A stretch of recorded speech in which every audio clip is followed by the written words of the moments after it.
When it comes to world literature, maybe many titles of books would come to a person's mind. And many classic books too. But maybe one of the most popular books, and until recent time, is The Alchemist by Paulo Coelho. Even though, fairly speaking, The Alchemist is old, like it's been published in 1988. But the story of it, it's so gravitating to the point where until this day, people are still buying the book and still reading it. And I think that goes to the fact that the book gives a very beautiful story written in a fair and simple language, yet the message of it is so universal that still attracts readers into reading the novel up till now. Well, The Alchemist is mainly about a shepherd named Santiago who herds sheep in Spain. He realizes that he has a dream that is beyond his potential and capabilities, where he wants to go to the pyramids of Egypt to find a buried treasure near there.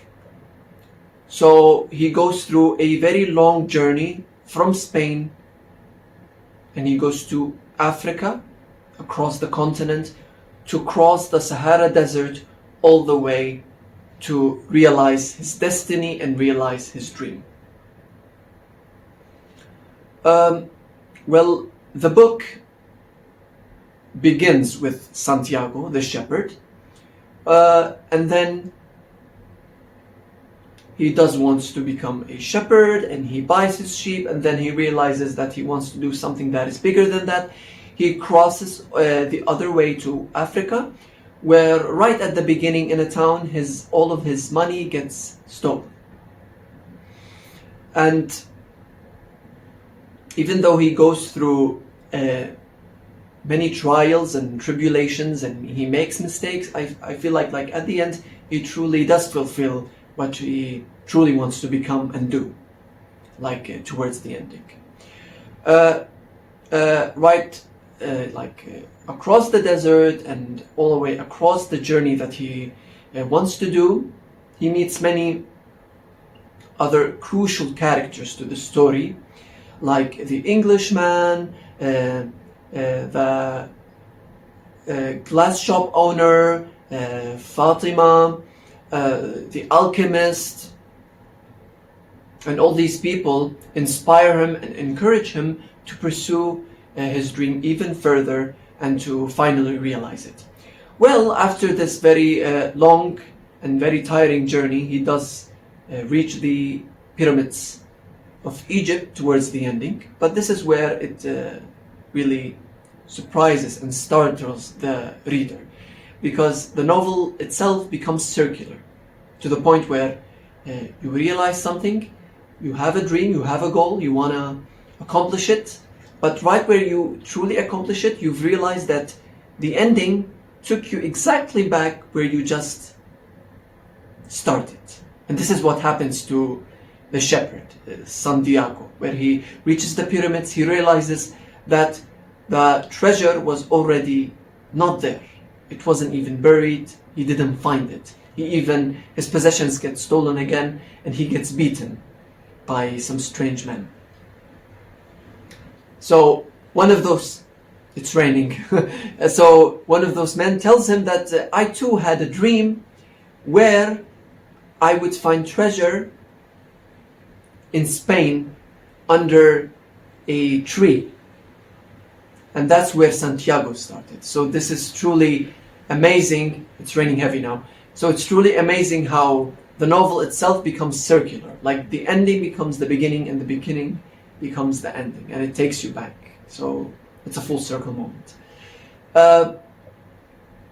So that's why I say The Alchemist is a very beautiful book.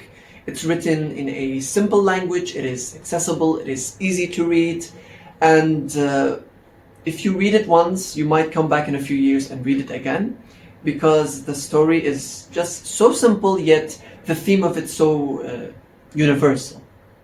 As I say, that's why it's a classic, that's why it's a bestseller, that's why it's been translated into I think more than 80 languages. So that is truly phenomenal.